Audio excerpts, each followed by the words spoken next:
All right, welcome to the Underdog Ecom podcast, where two ecom brand founders are figuring out in real time.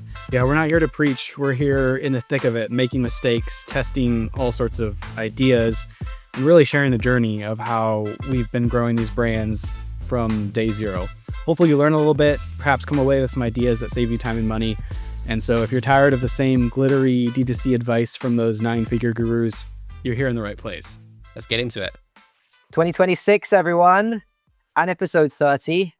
Welcome. We've had a bit of a break, and we're just like gearing to go. We've got tons of stuff to talk about. The good, the bad, the ugly, as usual.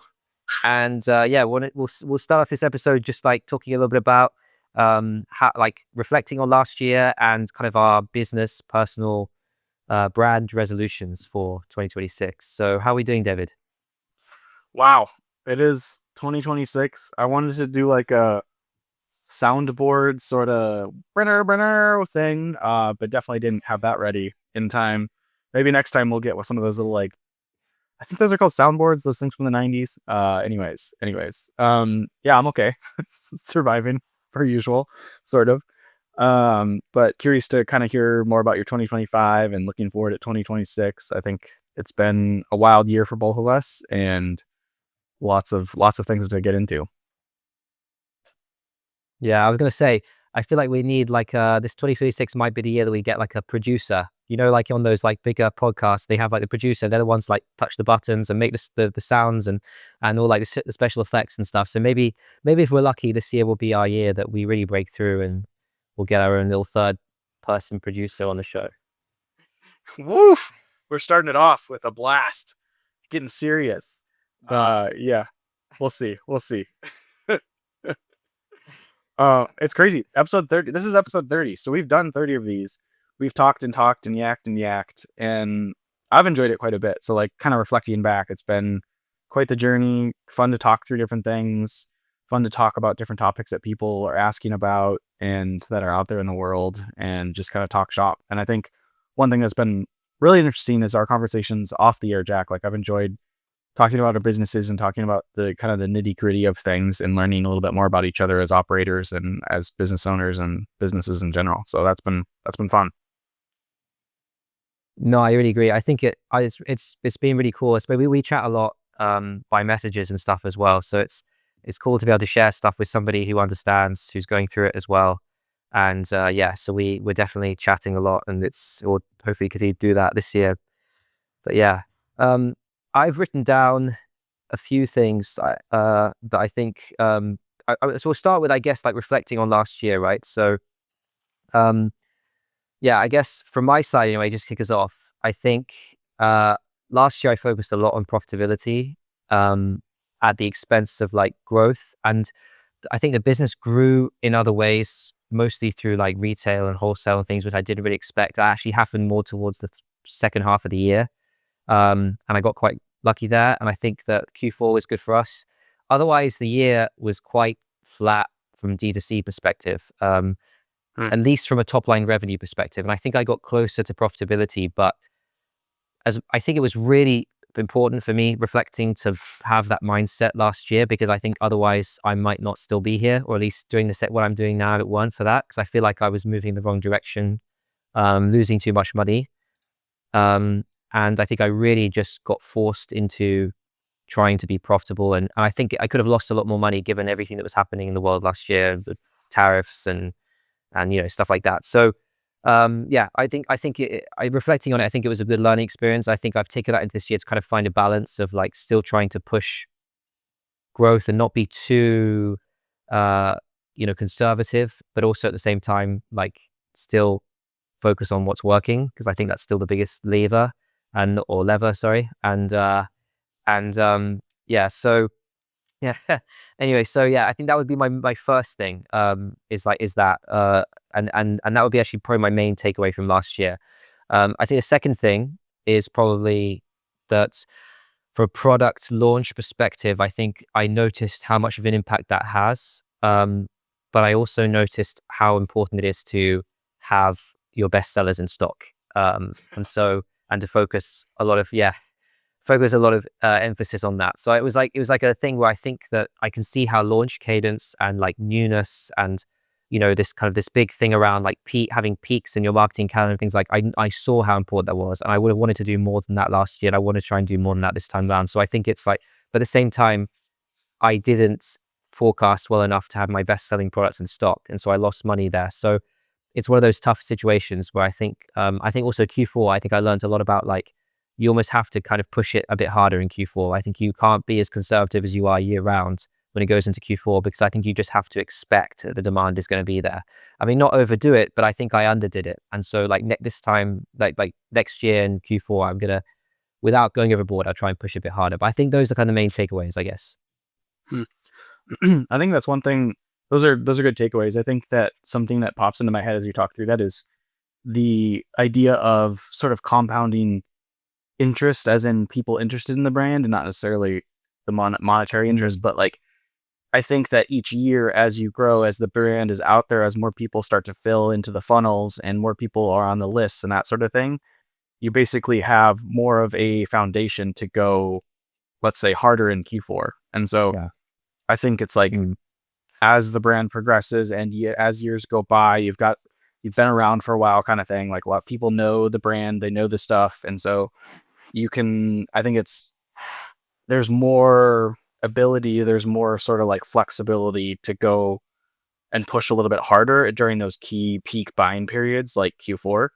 As the years go by and as our brands grow and as the brands are out there more, that's one thing that's like popping into my head, because I think that the conservative idea of not going as hard and be a cactus, stay alive is definitely a really good concept and a really good idea to keep in mind. I think that's even more important in the early years, and I think can be less important perhaps. You can be a little bit more bold perhaps when in those peak buying periods, as you've got the foundation of customers and stuff and interest. That's just one thing that popped in while you're talking through stuff. Yeah, it makes What? sense. I agree. I think the oh, sorry, I was gonna say, I just think like you have to take some risks, as I was gonna say. Is like I think if you're completely risk averse, like you don't generate anything new, I guess is like how I'd say it. But and sometimes you have to be like really risk averse. But I just think, yeah, like you said, as you grow, I think there's different things you can kind of rely on a bit further. What do you think went well and didn't go well in 2025 for you and your brand? I think organic content didn't go as well as I hoped, and I think I had peaks of doing it better than others. And I think the consistency is just the hardest part. I struggled with sourcing it. I think I'd set up a few things which worked out well at different periods, where I got a few other people involved and they were kind of really good at doing it. I mean, it's a lot of content coming through, but then they kind of phased out for whatever reason. They were doing other projects, or they got the jobs, or they whatever, or like, things like that happened, and so it just got harder to do content. And I kind of realized like relying on other people to do content for you is very hard unless you got like a full-time employee who's coming to your office every day and it's like that's their job. Relying on external people for the content side of things is, at least what if relying on, if you've got a lot of the external people, that's different, because if somebody pulls out whatever, you can do it. But I was kind of relying on too few sources for content, and then I kind of had these kind of crunch periods where I just wasn't out there enough with the brand, I think. So that's kind of, I think I didn't do so well. Yeah. Hmm. Hmm. Interesting. I've seen a lot of the same Um, sort of thing on my side. oh yeah. Yeah, like basically, I mean, we can get into it. We'll get into it during my recap. Keep going. Okay. Okay. So yeah, I mean, I think in terms of went well, I think product, like pre-orders, I think went well last year. I think I did more pre-orders than I planned to do, but we like launched a new bag that did pre-orders for. We had different colors and stuff. The colors we didn't do pre-orders for. We basically did we did pre-orders for new products, which worked well.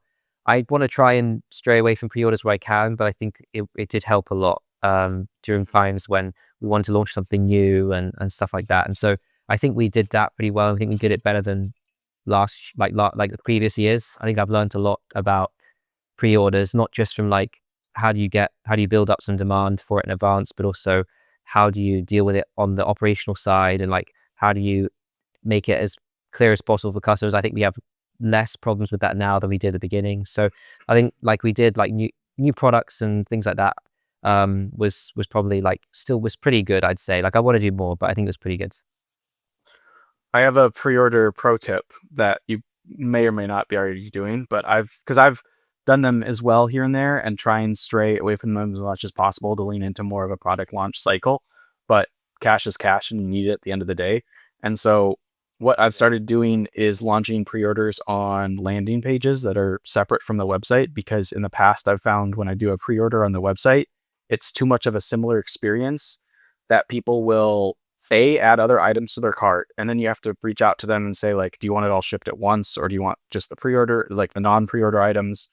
And then people, if you don't do that, they'll be like, why isn't it shipped yet? So there's lots of CX issues that arise from there. And then I also think the other reason to do it on a separate landing page is just the experience itself is totally different. And you can, you can say pre-order as much as possible on your website, but when you cater the landing page specifically around the whole experience being a pre-order, and like you're joining this and it's not shipping yet and all these other elements that are on there, it really helps to like nail in and minimize the CX impacts of doing a pre-order. I found a lot of success with that, doing that method in the last couple months for pre-orders.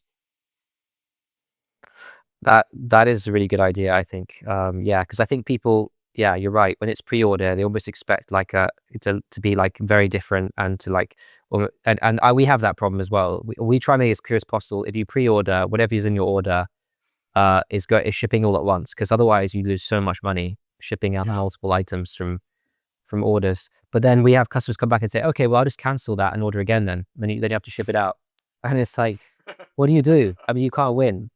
So yeah. Can't win. They're tricky. They're tricky. Keep going. Keep going. Yeah. What's Okay, on what your about your list? turn? No, Okay. that's me. Okay. That's me done. Your turn. Yeah. That's a wrap. Um, yeah, 2025 was an interesting year. I think learned a lot, lots of mistakes over the last year. Many areas to renew focus on, I think. And there's some things that were working, some things that weren't. I think overall the brand grew, but profitability was stagnant, and it wasn't a profitable year. But the brand survived also, which is really good. And I think I improved the foundations of the financial stack quite a bit over the last year. And that's like one of my biggest weaknesses, I think, is like not paying enough attention to the numbers, not paying enough attention to the financials. And I'm working a lot more on focusing in that area and got rid of a lot of the bad debt. I have no revenue-based loans right now. Zero. I think I started 2025 with 3. So I went from 3 to 0. I'll take that as a huge win. Thank you very much. um, That's and good. so Well done. yeah, it feels really nice. Like it feels like there's breathing room, some breathing room, but I've still got into other cash flow issues. uh, and so like that's going to be a huge focus going forward. Looking at my notes here, I think you mentioned organic content. I was doing organic here and there sporadically, and I think I did it well for some periods and not well for other periods.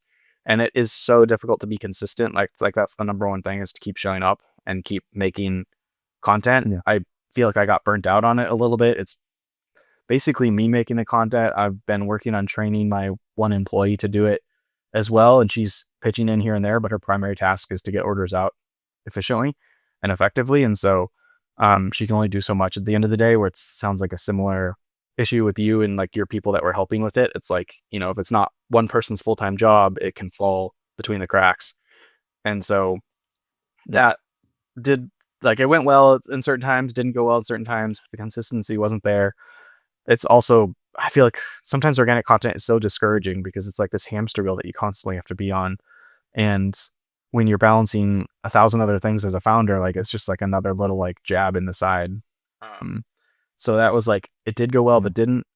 I think a huge focus of mine this year has been on product and making products that people really, really want. And I've seen tremendous growth from that. Like ads perform better, videos do better, content does better, everything does better when it's like something that someone really, really wants. And I think in the past, my products were like good, not great.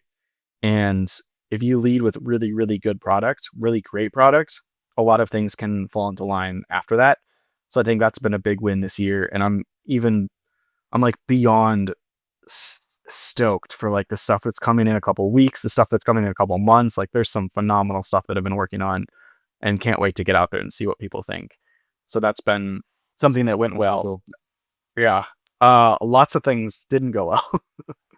um, I mean, overall, it's a positive the brand survived, right? I ended up paying myself a decent amount, not like, I mean, I'm sure it's below minimum wage, but I paid myself more than zero, which is more than prior years combined. And that felt like a pretty big win to finally be able to like spend more time on it so I can pay myself basically and compensate myself for that. That was awesome. Didn't go well. Wholesale absolutely tanked this last year. A myriad of issues popped up. Some of it outside of my control, some of it inside my control. And so that was pretty frustrating because I feel like the growth that we would have had top line would have been massive if wholesale stayed at the same amount that it was at the prior year. But the wholesale revenue, I think, was down like 60% ish year over year, which is not great.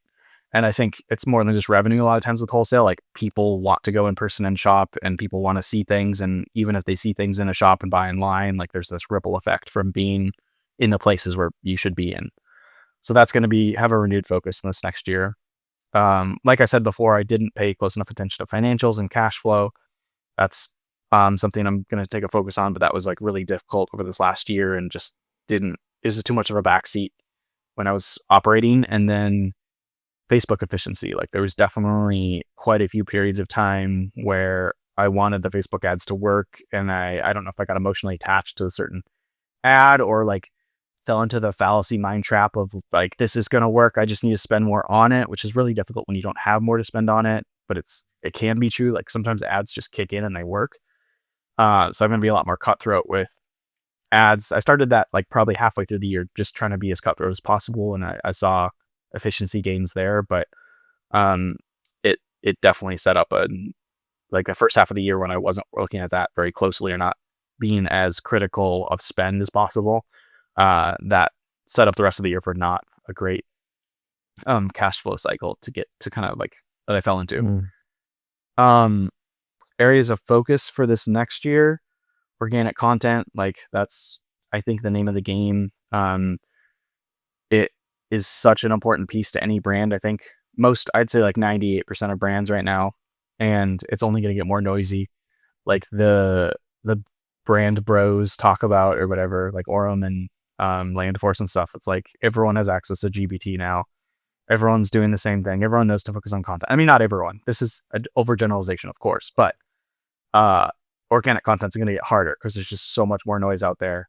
I see it all the time with Instagram where nothing has been shown to followers. Didn't do well. Didn't evolve with the Instagram platform. But yeah, like nothing gets shown to followers unless it's like quote unquote a good piece of content. So that will be a big focus. Product launches and kind of how you mentioned syncing up with a better launch cycle and organizing a calendar and I'm this last year I basically launched stuff as they came in a lot of times, and that's just like not good. You want to really organize around those brand buying peaks and be as organized as possible. And so that's been something I want to focus on this next year and have sort of a high level plan. I've already thought about printing out things and putting them on the wall for different months to try and get organized because I have a lot of it on the computer, but I feel like it's hard to get that like tangible high level overview when it's on the computer. More product launches. I want to do a lot more product launches and more products in general. That was a big learning that I had in this last year was being in the apparel world. You can't really sit on stuff that's not doing well and expect it to do well. You really have to move on to what's next. And I didn't move on to what's next. I had some designs in my collection for a couple of years and that's just too long basically. So evolve or die and keep moving. I like your focus on returning customer rate. That's also something I want to focus on. I actually want to do some analysis on the last 6 months to see if it improved because I have done more product launches and tried to basically come out with more stuff that the customer base would enjoy quite a bit. And I think doing more product launches will like play right into increasing that rate. Um, Focusing on financials and cash flow and being hypercritical of inventory. And if inventory is sitting on the books, I need to reframe my mindset from like, hey, this could be potential cash someday, to like, no, that is cash burning and sitting. And so kind of getting into more of a mindset of like, this needs to go. If it's not working, it's not working, and move on. Um, yeah, that's my like laundry list of massive, like all these things for this year. We'll see. That's really interesting. Yeah, I think well, I mentioned this off air about the returning customer rate, and I think that is a very hard thing. Like I think I just threw it out there because I really want to prove it, but it's like how? Well, send more emails, I guess, more organic content, more like stuff that existing customers will see, but like it's hard. And I think, yeah, I think it's finding. I guess that's where organic content actually does really well, is because those like true like fans who are gonna see your content because they're interacting, because they recently bought, because they're in the honeymoon phase of your brand. Like that's a good chance to like make the most with organic content, showing off new products, all that sort of stuff, and get people coming back. And I think that's when really organic content. That's where I've overlooked it, because I've always thought about organic content as acquisition piece, and it's just as strong as if not stronger as a retention piece. Like people who are actually already have come through another channel, like learning more about your brands, like falling in love with it and knowing about other products you have to offer. Yeah. I think it's extremely difficult too when it's a brand like yours where like I'm launching, a dozen products a month or whatever it is. And like yours is way less of a launch cycle than that. And it's that is really hard. I don't know how to solve that. Like my answer is, take this sweatshirt that people really liked and do a new colorway or do a new design that's very similar kind of thing. Take this Yeah. jacket color and apply it to this other jacket color, like sort of copy paste the winners into other winners, hopefully. And that's easy for me to do in some ways. No, I mean, I think that's a good strategy, and I think that's the way to approach it. I think the difficult idea I have is that if I want to do that, I need to plan it out for 4 months in advance. Like that's Yeah. how long it takes to get the fabric, to get all the materials. So yeah, it's not easy. So I think that's why I maybe have put more of an emphasis on planning out the whole year, because I have to. I can't see how it goes, because by the time I've seen it's too late. Nothing's coming out by the time I want it to come out, and I've fallen for that trap year after year after year, and I'll probably do it again this year. But I think that's kind of where I'm trying to focus more on, is like, even if I don't hit the goals I've hit for, like, I want to have this product launched by then, just having it in my head, having it written down somewhere on like a spreadsheet calendar sort of thing, which is where I've started to do it. At least like I know how far away I am from those goals and things. And so it just makes it easier to kind of keep on top of some of it anyway. Yeah, that makes a lot of sense. It is so difficult when the planning cycle for a product is that long time period. I've finally gotten my head in more of a place where I can say I'm thinking about and planning and testing summer products in winter and even next winter. Like I've got some products that I'm like, all right, next winter. And that is usually I'm like, oh no, this needs to launch yesterday. So it is Yeah. very, very Yeah. difficult. Yeah. The other thing I Um, was going to say is with invent. Oh, sorry, good. no, you go. And I was going to say with inventory, talking about like I'm also, yeah, it's always like a tough thing. I mentioned this a bit off air, but in terms of like, I think you've had this as well last year, and like you've started to see some of your like some products that are really hitting, and other ones which are slow movers, and you kind of learning from that and saying, right, this time in 2026, I know what I'm ordering. I know I'm going to test things, but at the same time, I'm going to focus a lot on the best sellers. And if I'm going to test, and if, like you said, you're working on something that's, you're building on something that's working. So you've got a jacket that's doing so well. You launch it a new color, there's a pretty good chance like that new color is going to do fairly well. It could do amazingly well, but you're sure it's going to do more or less well. Well, and that's important. But I guess like I'm trying to think about like just like the dead stock, like you mentioned, like there's some bags that we're still holding on to that we don't sell, we don't make them anymore. And so it's like, well, what can we do? And I think one thing I'm trying to think about is like sales are one thing, but I'm trying to think more about bundling this year as well, in Yeah. terms of how can we, like, because I think that's underutilized, in the sense that, well, at least I've underutilized it. I've thought about, okay, what are your best selling products? Bundle them. But actually, that can be good, but what else can you do? Can you do like bundles around certain seasons where they because it's almost like has the same effect, but actually can push average order value up higher, and you might actually be discounting a whole lot less. So I'm trying to think about that and moving some last remaining bits of that through bundling in some way or another. Yeah, I think that's a really good strategy. I have used the mystery box idea before. That's been Mm. super successful, or the free gift with purchase. Like as you're talking through that, I feel like those would be possibly like, I feel like mystery box is more, it's more of like a, when you have a large catalog and you've got a bunch of different things that you can kind of throw together, that makes more sense. For maybe your brand, it's like, hey, this is a secret bag that you can get free gift with a $300 order or something like that. Like that could be an interesting lever, because you're right that I think discounts can only get you so far sometimes, but also it's like not the best to, because usually discounts are like taking away from your contribution margin. And so like if you can do some sort of bundling strategy and have it work, that's the hard part, is like trying to find one that actually works. That I think that's a good way to try and get that dead stock out there, because dead stock is tricky, tricky, tricky. Yeah, yeah, definitely. Yeah. Well, Anything else on 2026. your side? Whew. Um, no, I think, I don't know. Like 2025 was so hard in a lot of ways. I really hope that 2026 is not that hard for myself and all the other brands that are out there. Um, Yeah. man, I'm excited for a lot of reasons, but like there's definitely reasons that are scary, like the economy and tariffs still and all the other crap that's basically out there right now. Um, and sometimes I wish I could just like stick my head in the sand and worry about coming up with sweet new products. But as the founder, CEO guy doing everything, that's not possible.